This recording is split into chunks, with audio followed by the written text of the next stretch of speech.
ఒక నగరం రెండు ప్రభుత్వాలు, ఒక్కొక్కరిది ఒక్కో ప్రాధాన్యం. ఎవరు ఏం చేస్తారన్న విషయం కన్నా అక్కడి ప్రజలు ఏం కోరుకుంటున్నారన్నదే ఇంపార్టెంట్, అదే ఇంట్రెస్టింగ్. ఇప్పుడు ఈ అంశమే ప్రధాన చర్చ. ముఖ్యమంత్రి చంద్రబాబు తొలి ఉత్తరాంధ్ర పర్యటనతో విశాఖ నగరాభివృద్ధిపై మరోసారి చర్చ మొదలైంది. అసలు విశాఖ ప్రాధాన్యం ఏంటి? రెండు ప్రభుత్వాలు ఈ నగరంపై ప్రత్యేక ఫోకస్ చేయడానికి కారణం ఏంటి?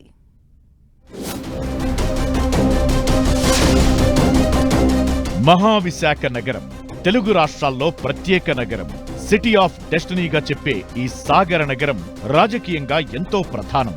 ఉత్తరాంధ్రలో కీలక నగరం, రాష్ట్రానికి ఆయువు పట్టు. అందుకే ఈ నగరాన్ని గత ప్రభుత్వం పరిపాలనా రాజధానిగా చేసుకుంది. అదే సమయంలో విశాఖను ఆర్థిక రాజధానిగా మార్చి విశ్వనగరంగా తీర్చిదిద్దాలనేది ప్రస్తుత సీఎం చంద్రబాబు ఆలోచన. గత ప్రస్తుత ప్రభుత్వాలు వేటికవే విశాఖలో తమ బ్రాండ్ ప్రమోట్ చేసుకోవాలని చూసినా విశాఖ వాసులు మాత్రం చంద్రబాబు బ్రాండ్కే పట్టం కడుతున్నారు. అందుకే చంద్రబాబు ఎప్పుడూ విశాఖను తన మానసపుత్రికగా భావిస్తుంటారు. ముఖ్యమంత్రిగా 4వ బాధ్యతలు స్వీకరించిన సీఎం చంద్రబాబు సరిగ్గా నెల రోజుల తరువాత విశాఖలో అడుగుపెట్టారు. ఏదో సాదాసీదా పర్యటనగా కాకుండా విశాఖ అభివృద్ధి ఎజెండాగా తన తొలి పర్యటనను మలుచుకున్నారు చంద్రబాబు. విశ్వనగరంగా విశాఖను తీర్చిదిద్దాలనే తన ప్రణాళికను వేగవంతం చేయడంలో భాగంగా తొలి పర్యటనలోనే భోగాపురం విమానాశ్రయ పనులను పర్యవేక్షించారు సీఎం. అటు విశాఖ నగరానికి శాశ్వతంగా తాగునీటి సమస్య పరిష్కరించే ఉత్తరాంధ్ర సుజల స్రవంతి పథకాన్ని సమీక్షించారు చంద్రబాబు. పోలవరం ప్రాజెక్టు పూర్తి చేయడం ద్వారా ఉత్తరాంధ్రకు తాగు సాగునీటి సమస్య పరిష్కరించొచ్చనేది చంద్రబాబు ఆలోచన.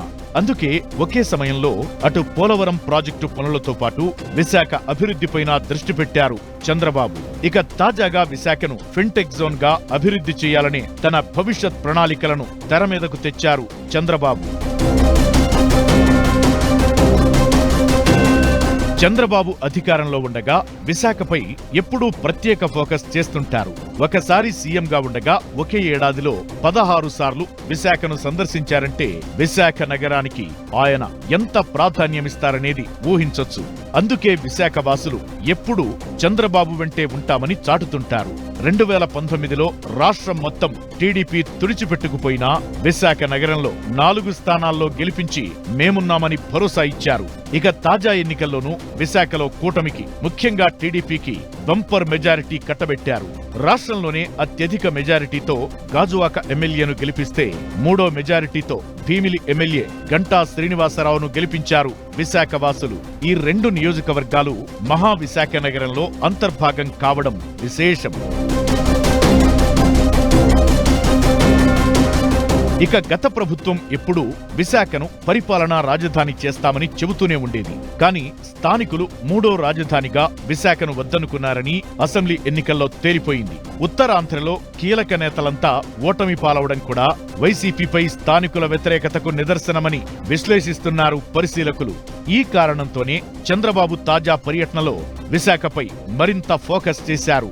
అటు అనకాపల్లి నుంచి ఇటు విజయనగరం జిల్లా సరిహద్దుల వరకు విస్తరించిన విశాఖ మహానగరంలో వివిధ పనులపైనే ప్రత్యేకంగా దృష్టి పెట్టారు. తాజా పర్యటన ద్వారా విశాఖకు తాను ఎంత ప్రాధాన్యమిస్తున్నాననే విషయం మరోసారి ఆవిష్కరించిన చంద్రబాబు నగరవాసుల్లో సరికొత్త ఆశలు, ఆకాంక్షలు రేపారు.